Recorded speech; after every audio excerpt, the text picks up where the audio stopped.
Si kembar siam yang memegang pedang dan berlumuran darah ini, hanya karena rasa ingin tahu, dengan kejam memotong lengan pengasuh mereka, dan juga memukuli kuda perang ayah mereka sampai mati. Menghadapi kemarahan ayah mereka, keduanya tampak polos. Bahkan, mereka menunjukkan senyum yang aneh. Di hadapan tatapan terkejut ayah mereka, mereka memotong tubuh mereka yang dempet sejak lahir.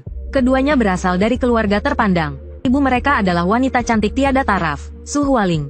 Ayah mereka adalah pemimpin seni bela diri yang terkenal, Qiyu Batian.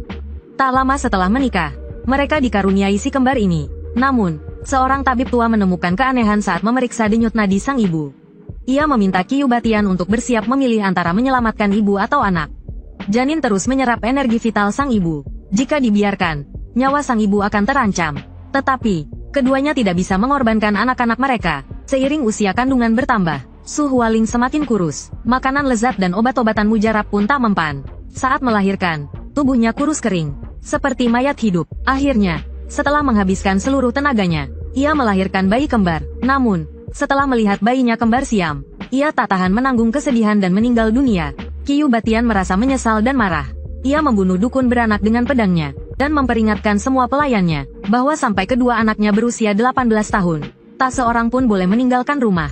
Jika ada yang membocorkan kabar tentang anak-anaknya, akan dibunuh tanpa ampun. Rasa duka karena kehilangan istri membuatnya semakin menyayangi kedua anaknya. Namun, kasih sayang Qiyu Batian malah berdampak buruk. Tingkah laku kedua anaknya sangat aneh. Pertama, mereka memukuli kuda kesayangan Qiyu Batian sampai mati. Lalu, mereka memotong lengan pengasuh mereka dengan pedang. Qiyu Batian gemetar karena marah. Ia bertanya mengapa mereka memukuli kudanya. Si kembar berkulit gelap menjawab karena penasaran. Mereka ingin tahu apa yang terjadi jika hewan yang lebih besar dari mereka mati. Qiyu Batian kembali bertanya mengapa mereka memotong lengan pengasuh mereka. Si kembar berkulit putih menjawab juga karena penasaran.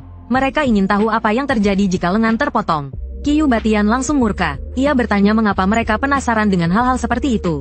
Menghadapi pertanyaan Qiyu Batian, kedua anak itu tiba-tiba menunjukkan senyum yang aneh. Karena kami juga ingin memotong lengan kami sendiri. Di hadapan tatapan terkejut Qiyu Batian, mereka memotong tubuh mereka yang dempet sejak lahir. Beberapa tahun kemudian, Tian Jizi, seorang peramal, datang berkunjung. Setelah melihat kedua anak itu berlatih, ia menyarankan Qiyu Batian untuk segera membunuh mereka. Karena ia menyadari bahwa kedua anak itu berhati kejam dan berbakat luar biasa. Meskipun mereka belum mencapai puncaknya, dalam 5 tahun, mereka pasti akan melampaui Qiyu Batian. Saat itu, mereka pasti akan menimbulkan kekacauan besar. Namun, Qiyu Batian memandangi kedua anaknya yang sedang bermain, dan akhirnya tidak tega membunuh mereka. Seiring berjalannya waktu, kekuatan mereka meningkat pesat. Si kembar berkulit gelap mempelajari ilmu Dewa Roh Jahat, yang dapat membuat apapun meledak. Si kembar berkulit putih mempelajari ilmu Dewa Es, mampu membekukan dan menghancurkan semua benda. Suatu hari, 5 tahun kemudian, Qiyu Batian tiba-tiba menyadari si kembar menghilang. Saat mencarinya di luar, ia melihat pemandangan yang mengejutkan. Ia melihat batang-batang pohon meledak dan mengembang. Buah-buahan di pohon juga terpotong oleh bilah es yang tajam. Saat itu juga, kepala pelayan datang dengan tergesa-gesa untuk melapor. Mendengar itu, wajah Qiyu Batian berubah drastis. Ia segera bergegas menuju kota. Namun, ia terlambat. Pemandangan yang ia lihat membuatnya terkejut. Lebih dari 8.000 orang di seluruh kota telah terbunuh. Hanya 2 penduduk desa yang tersisa. Tubuh mereka membengkak dan mereka datang untuk meminta pertolongan. Namun, begitu mereka sampai di hadapan Qiyu Batian, tubuh mereka meledak.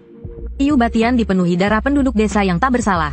Ia menyesal tidak mendengarkan Tian Jizi. Ia ingin membunuh kedua anak kembar itu. Sementara itu, si kembar yang baru saja melakukan kejahatan besar, tertidur pulas seperti tidak terjadi apa-apa. Qiyu Batian memandangi si kembar yang tertidur. Ia teringat istrinya yang energi hidupnya dihisap oleh si kembar. Air matanya pun mengalir. Pahlawan yang dulu dihormati ini, kini merasa sangat putus asa. Saat itu juga, Hei Haier tiba-tiba terbangun. Melihat ayahnya, ia berkata dengan acuh tak acuh. Ayah, apakah ayah ingin membunuh kami?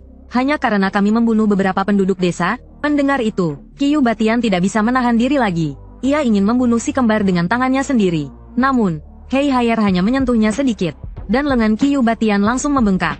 Kelihatannya seperti Hei Haier yang menyerang. Tetapi sebenarnya mereka berdua. Mereka memotong lengan Qiyu Batian dengan bilah es. Si kembar tampak bangga. Ayah, kungfu kami lebih hebat darimu. Tapi sepertinya ayah belum tahu. Ya, kemudian, mereka membunuh ayah mereka sendiri. Sejak saat itu, si kembar berwajah iblis ini. Waktu berlalu hingga saat ini. Sebuah kereta kuda melaju kencang menuju lembah Huale. 3 penjaga aliansi bela diri langsung mengenali bendera hantu kembar hitam dari kota Moling. Tak lama kemudian, hantu kembar hitam tiba di lembah Huale. Bai Gui merasa kesal melihat penduduk desa yang ramai. Kau yakin gadis Zicunya ada di sini? Hei Gui memukul prasasti lembah Huale dengan tinjunya. Cari saja dulu. Lagi pula, lembah Huale adalah kampung halamannya. Atau kita bunuh saja semuanya. Mungkin dia akan keluar kalau begitu. Detik berikutnya, prasasti yang dipukul Hei Gui dengan cepat membengkak. Akhirnya, prasasti itu meledak. Pecahan batu mengenai seorang pemuda. Pemuda itu adalah Sumo, tokoh utama cerita ini. Ia dikirim oleh orang misterius untuk melindungi lembah Huale. Sumo menoleh. Ia melihat Zigui mengambil bola anak-anak, menghancurkannya, lalu menatap anak-anak itu. Lihatlah anak-anak yang lugu ini. Cukup bunuh beberapa. Bai Cuyu pasti akan segera muncul. Sumo melihat niat buruk lawannya, lalu mengambil bola yang diremasnya, dan menghampiri hantu hitam putih. Kalian mau bagaimana dengan ini? Melihat ekspresi kejam Sumo, hantu hitam menyeringai dan mengambil bola itu. Aku tidak sengaja. Bagaimana kalau begini? Setelah melempar bola itu ke anak-anak, ia berbalik dan menepuk bahu Sumo. Kalau tidak ada apa-apa, aku permisi dulu.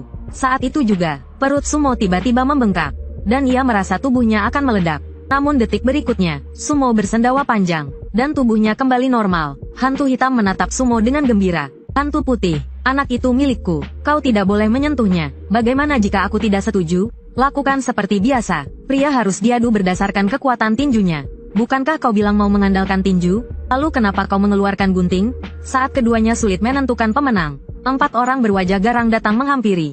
Apa yang dilakukan orang-orang dari kota iblis di wilayah aliansi bela diri kita? Tidak tahukah kalian bahwa dilarang masuk ke sini tanpa izin? Hantu hitam menunjuk ke arah ke-4 orang itu.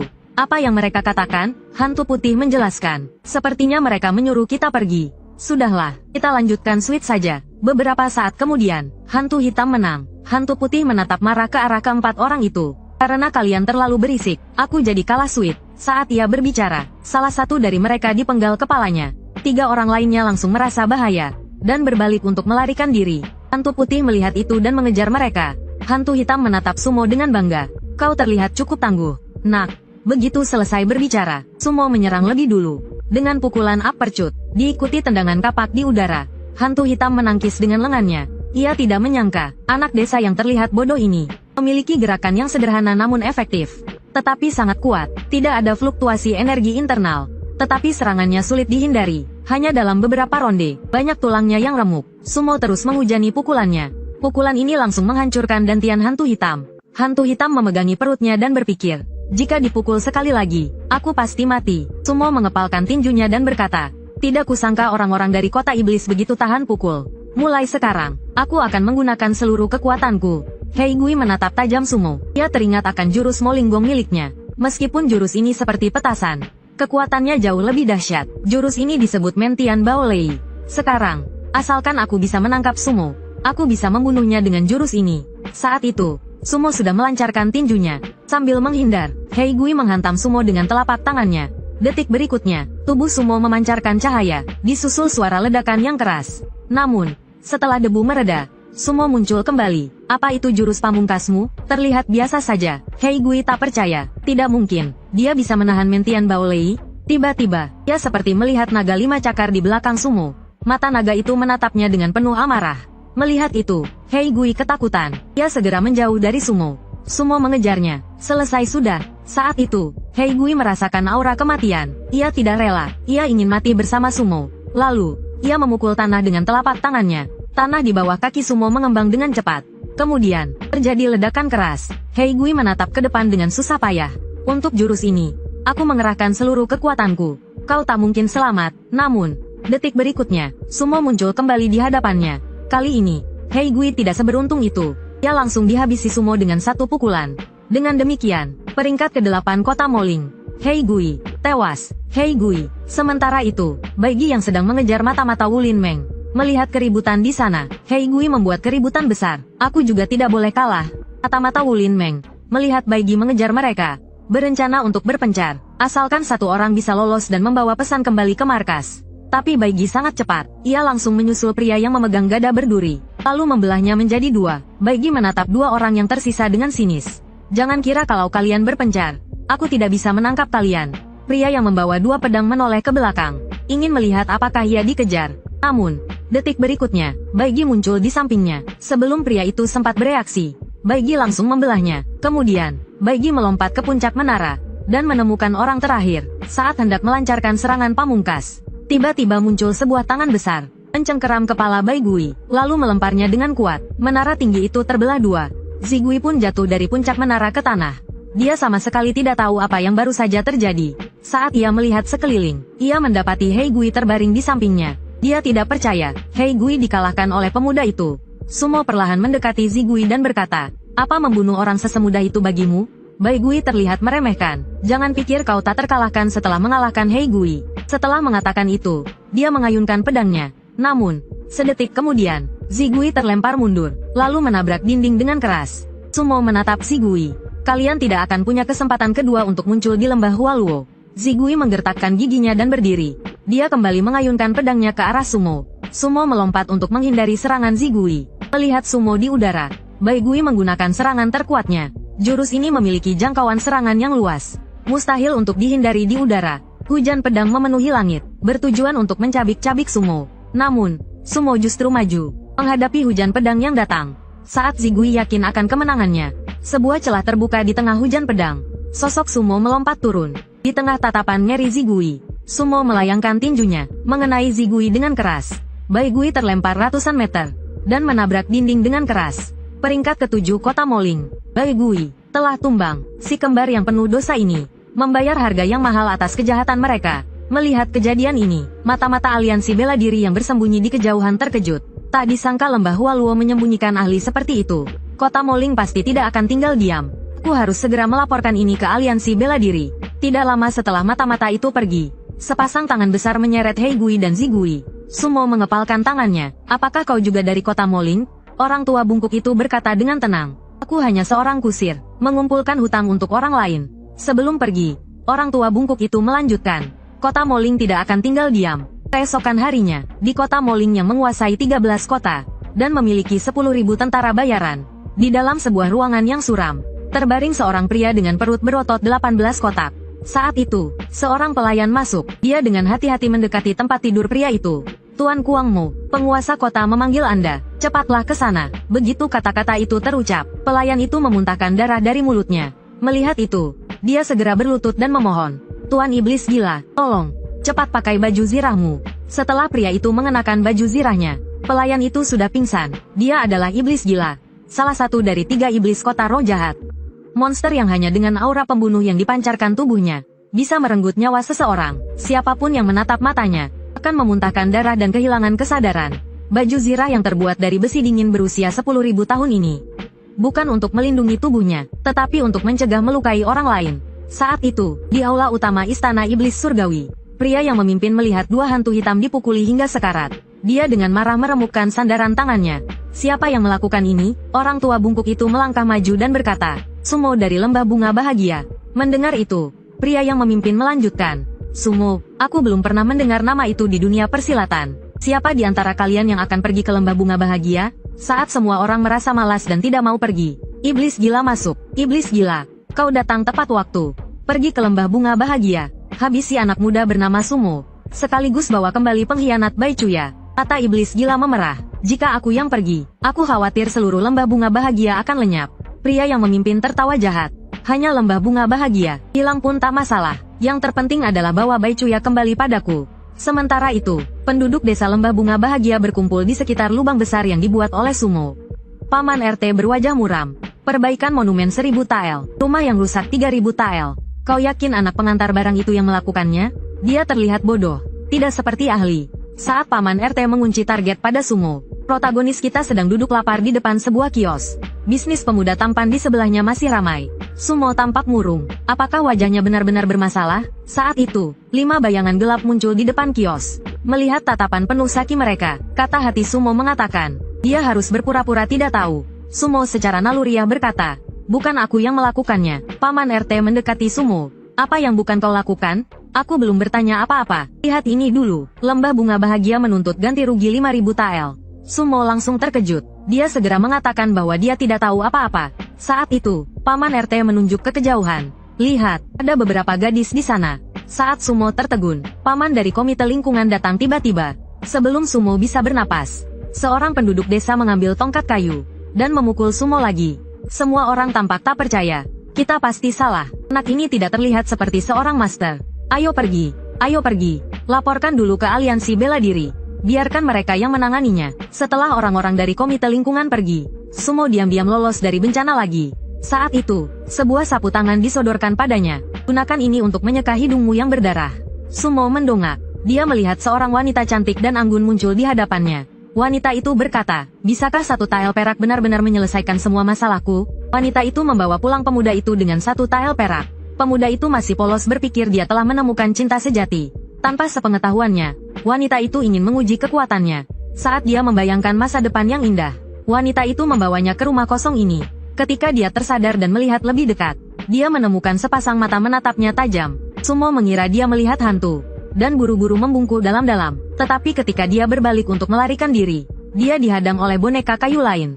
Melihat ini, Sumo buru-buru menjelaskan bahwa dia tidak bermaksud masuk. Begitu dia selesai berbicara, kedua boneka itu tiba-tiba menghilang. Kemudian, dua bilah pedang menyerang Sumo. Sumo melompat ke atap, dan melihat kedua boneka itu, berpikir, karena mereka bisa menggunakan pedang, mereka bukan hantu. Saat dia berpikir, lusinan boneka menyerbunya. Bai Chuya di luar rumah mendengar suara pertarungan, dan berpikir jika Sumo keluar hidup-hidup, dia akan mengakuinya sebagai master. Tapi saat itu, sebuah boneka tiba-tiba muncul, dan langsung melancarkan serangan membelah Gunung Hua. Bai Chuya berguling untuk menghindar dan berkata, apakah kau ingin membunuhku juga? Melihat boneka itu menyerang lagi, Bai Chuya menggunakan teknik rahasia Istana Yihua. 3 hari henti, terdengar suara retakan. Pedang besar boneka itu hancur. Boneka yang pedangnya hancur tidak berhenti menyerang. Lengannya mengeluarkan bilah tulang dengan suara ceng. Ia kembali menyerbu Bai Chuya. Melihat ini, Bai Chuya menggunakan satu tangannya. 3 hari henti, 3 jentikan jari tengah, jentikan di dahi. Jentikan ini langsung membuat lubang besar di kepala boneka itu. Kemudian, dia menggabungkan 5 jarinya menjadi 3. 3 hari henti, 3 cakar Phoenix. Boneka itu langsung terbelah menjadi 3 bagian oleh bilah energi.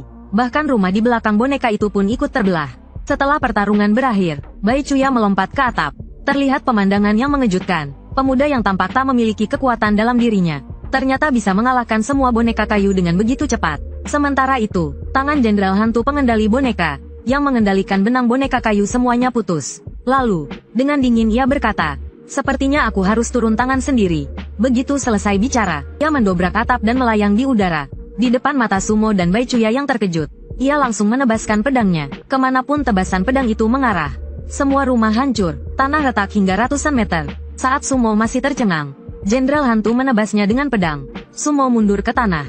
Jenderal hantu mengikutinya dari belakang, dan kembali menyerang Sumo. Sumo mengangkat lututnya untuk menangkis. Dalam sekejap, jenderal hantu terpental mundur. Lalu, ia menghantam dinding dengan keras. Sumo berkata sambil berkacak pinggang, main serang saja, itu tidak benar. Bai Chuya menatap Sumo dengan penuh keterkejutan. Aku bahkan tidak bisa melihat gerakannya. Sepertinya rumor bahwa bocah itu mengalahkan hantu kembar hitam itu benar. Sang jenderal hantu berdiri lagi saat itu. Anak kecil, Sun Zisuomen, Sun Zisuomen. Meskipun kamu punya banyak trik kecil, itu tidak akan berguna bagi tubuhku ini. Setelah berkata demikian, dia menyerang Soma lagi. Dalam sekejap mata, mereka telah bertukar banyak serangan. Namun tidak peduli bagaimana jenderal hantu menyerang, Soma selalu berhasil menghindar dengan lihai. Saat itu juga, jenderal hantu tiba-tiba menyerang bagian bawah Soma. Namun Soma kembali berhasil menghindar. Melihat Soma di udara, jenderal hantu mengangkat pedangnya ke atas. Sun Zisuomen. Soma melihatnya dan mengangkat kepalanya. Sun Zisuomen. Terdengar bunyi keras bang. Kepala jenderal hantu terlihat terdorong masuk. Sun Zisuomen. Saat Soma mengira pertarungan sudah selesai, Sun Zisuomen, jenderal hantu tiba-tiba berdiri lagi. Dia memegang kepala yang penyok dengan tangannya, dan menariknya ke atas dengan kuat. Sun Zisuomen. Kepala jenderal hantu kembali normal. Sun Zisuomen. Soma menyadari setelah bertarung lama, Sun Zisuomen, bahwa jenderal hantu ini, yang disebut terkuat di dunia bela diri, sebenarnya adalah boneka kosong. Saat itu, pengendali di balik layar akhirnya muncul. Soma melihat ke arah suara itu. Dia melihat seorang wanita di atap yang entah kapan muncul.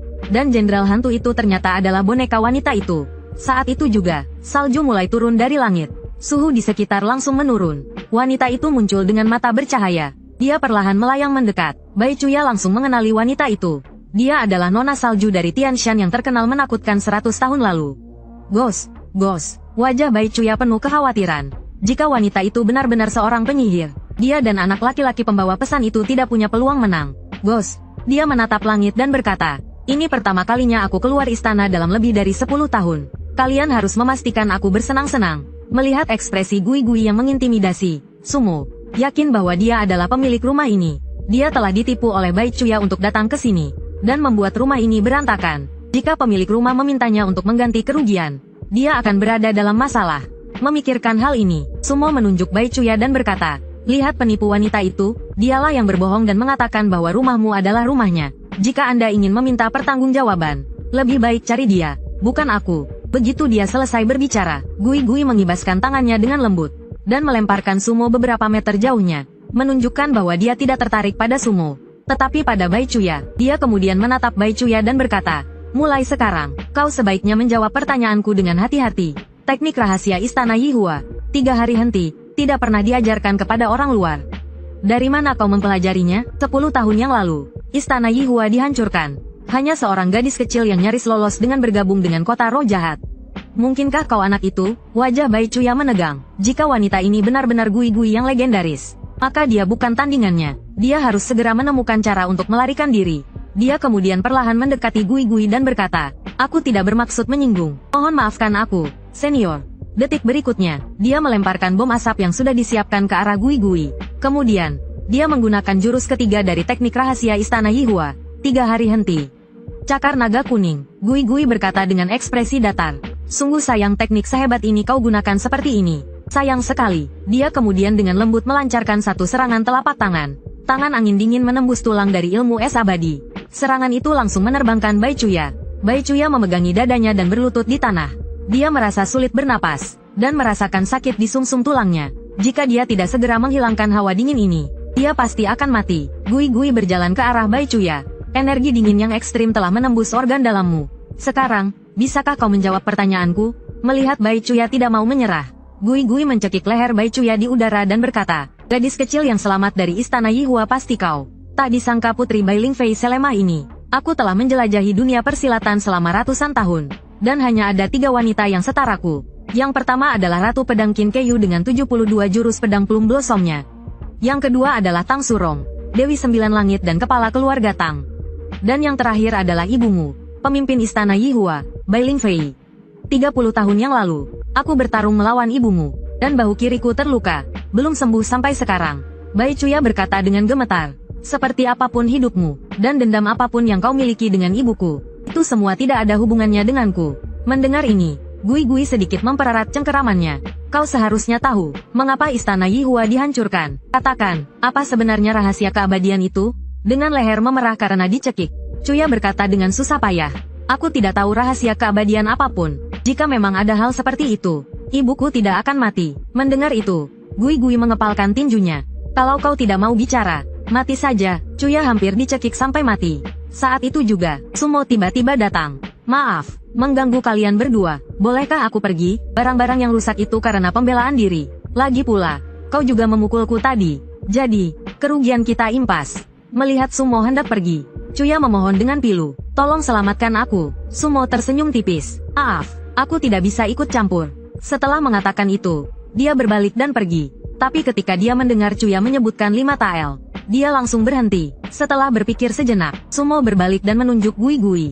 "Bibi ini bukan orang sembarangan. Harus tambah bayar." Ketika Chuya menaikkan tawaran menjadi 10 tael perak, akal sehat Sumo dikalahkan oleh kenyataan. Dia berkata dengan tegas kepada Gui-Gui, "Lepaskan gadis itu." Gui-Gui menatap Sumo, sungguh tidak tahu diri, lalu dia menggerakkan jarinya sedikit. Jenderal hantu di sampingnya melompat, dan langsung menebas ke arah Sumo. Sambil menghindar, Sumo menaklukkan jenderal hantu dengan satu gerakan. Melihat ini, kedua wanita itu terkejut dengan serangan yang begitu mudah. Sumo berjalan ke arah Gui-Gui dan berkata, "Maaf, Bibi, mulai sekarang, aku akan melindungi gadis ini." Gui-Gui menatap Sumo dengan penuh arti. "Bagaimana kalau aku tidak mau?" Melihat komunikasi tidak berhasil, Sumo mulai mengumpulkan kekuatan. "Kau akan menyesal." Setelah mengatakan itu, dia langsung melancarkan pukulan uppercut. Gui-Gui menahan serangan itu dan menyeringai. "Apakah itu serangan terkuatmu?" Belum selesai dia bicara, Sumo melancarkan tendangan tinggi ke kepala. Saat Gui-Gui jatuh ke tanah, Chuya yang dicekik akhirnya bebas. Sumo datang ke Chuya dan berkata, "Jangan takut, mulai sekarang, bersembunyilah di belakangku, aku akan melindungimu." Mendengar itu, jantung Chuya berdebar kencang, wajahnya sedikit memerah. Dia menatap sosok tinggi di depannya. Ini dia, rasa berdebar itu. Tapi rasa itu tak bertahan lama. Hantu yang terjatuh itu bangkit kembali. Apa mungkin bocah ini tidak menggunakan tenaga dalam? Makanya aku tidak bisa merasakan serangannya. Tapi bocah tanpa tenaga dalam, bagaimana bisa ilmu silatnya begitu tinggi? Memikirkan hal itu, hantu itu perlahan mengangkat tangannya. Jenderal hantu yang terbenam di tanah tiba-tiba muncul di samping hantu. Dia menepuk pinggang jenderal hantu. Seketika, hawa dingin memenuhi seluruh tubuh jenderal hantu. Mari kita lihat berapa lama kau bisa bermain denganku, bocah.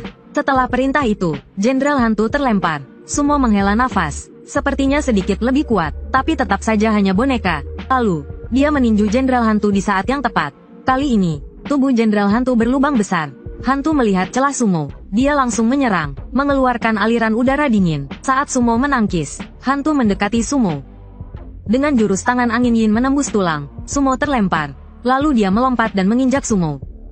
Dengan jurus telapak yin gelap, Sumo terjatuh.